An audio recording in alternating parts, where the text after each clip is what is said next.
सफलता पाने के लिए कई बार जब लोग मेहनत करते हैं तब उन्हें बहुत ही ज़्यादा दर्द होता है, तकलीफ होती है, उन्हें बहुत ही ज़्यादा मेहनत करना पड़ता है और ये सब बात उससे बर्दाश्त नहीं हो पाती है। शरीर जवाब दे देता है और वो उस काम को छोड़कर किसी और तरकीब से सफल होने का प्रयास करते रहते हैं। इस तरह से कोई भी इंसान जीवन में सफल नहीं हो पाता है। सफलता का मार्ग मेहनत, दर्द और तकलीफ से होकर गुजरेगा और ये आपको सहना पड़ेगा। तो चलिए इस बात को एक कहानी के जरिए से समझने की कोशिश करते हैं। एक बार एक मूर्तिकार अपनी छेनी हथौड़ी से एक पत्थर को भगवान की मूर्ति का आकार देने का प्रयास कर रहा था। जैसे ही वो छेनी पर अपना हथौड़ा चलाता वो पत्थर चिल्लाने लगता, मुझे अपने हाल पर छोड़ दो और यहाँ से चले जाओ। मूर्तिकार ने उस पत्थर से कहा, मुझे बहुत ही अच्छे से पता है कि तुम्हें बहुत ज्यादा दर्द हो रहा है, तकलीफ हो रही है, तुम बहुत ही ज्यादा पीड़ा में हो, लेकिन अगर आज इस दर्द को नहीं सहा, इस तकलीफ को नहीं सहा तो जीवन भर तुम इसी तरह से परे रहोगे। मुझे पता है कि तुम में आगे बढ़ने की अपार संभावना है, तुम एक बहुत ही अच्छे पत्थर हो, लेकिन अगर तुम इसी तरह से रहोगे तो कभी भी आगे बढ़ नहीं पाओगे।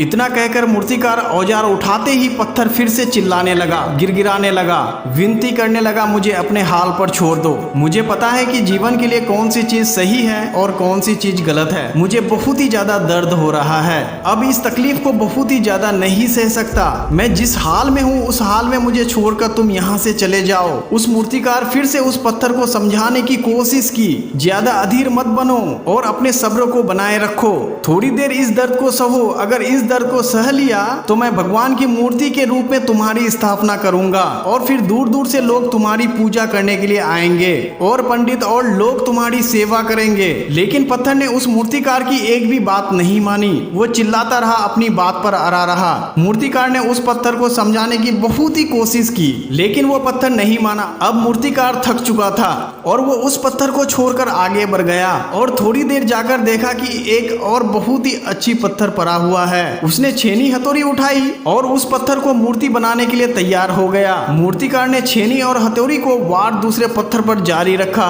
दूसरे पत्थर को भी बहुत ही दर्द हुआ, तकलीफ हुआ, लेकिन उस पत्थर ने बर्दाश्त कर लिया और देखते ही देखते थोड़ी समय बाद उस पत्थर ने भगवान की मूर्ति का रूप धारण कर लिया। थोड़ी दिन बाद उस मूर्ति की एक मंदिर में स्थापना हो गई। धीरे धीरे करके लोग वहां पूजा पाठ करने आने लगे, लोग की मन्नतें पूरी होने लगी और वो मंदिर बहुत ही ज्यादा प्रसिद्ध हो गया। अब धीरे धीरे करके दूर दूर से लोग गांव से आने लगे, वहां पे पूजा पाठ करने लगे। फिर एक उसी पत्थर को मंदिर में लाया गया और उसे एक कोने में रख दिया गया। जब लोग आते हैं और उस पर नारियल फोड़ते हैं, ये कोई और पत्थर नहीं बल्कि वही पत्थर था जिसने दर्द को नहीं सहा था।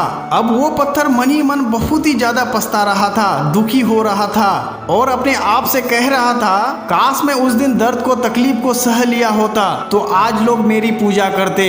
इसीलिए आप भी अपनी जिंदगी में हमेशा याद रखिएगा, जब भी आप अपने करियर की शुरुआत किसी काम से कर रहे हो, पढ़ाई कर रहे हो या फिर कोई काम कर रहे हो और इसमें आपको दर्द हो रहा है, तकलीफ हो रही है, ज्यादा मेहनत करना पड़ रहा है, तो आप रुकिए मत, किसी और रास्ते की शुरुआत मत करिएगा, क्योंकि कोई रास्ता आपको सफलता नहीं दे सकता है। आपको उस दर्द को, उस तकलीफ को सहना होगा और उस दर्द को, उस तकलीफ को सहकर आप ज्यादा मजबूत बनेंगे और तभी आप अपने जीवन में आगे बढ़ेंगे।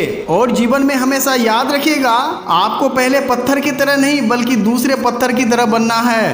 अगर ये कहानी आपको पसंद आई है तो चैनल को सब्सक्राइब करके शेयर जरूर करें। थैंक यू सो मच दोस्तों।